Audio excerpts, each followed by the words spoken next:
Welcome to Repurpose and Rebuild Everything. On this channel, I will teach you how to do everything from working on cars and houses to taking stuff you find around everywhere people throw out and making useful things out of them or something to have fun with.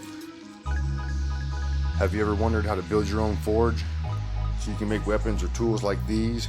Do you not have the room or space to build a forge? You can make weapons like these with nothing more than a simple grinder. I will show you how to turn a car alternator into a 3-phase motor. Would you like to make a taser like this for under $5? Would you like to turn a lawnmower engine into a horizontal shaft motor for a go-kart or a bike? Or even make a custom exhaust for that motor? You want to make a fractal burner to do burns like these or even these? You'd like to make a heater for your shop out of nothing more than dryer parts and a blower motor? What about a sandblaster for under $5? What about a 3-phase generator using parts from a washing machine?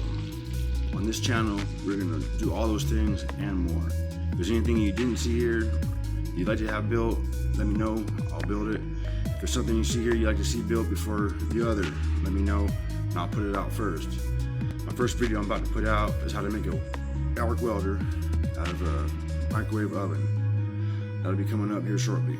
If you guys like any of this stuff or want to see more, again, let me know in the comments below. Thank you, like and subscribe, have a good day.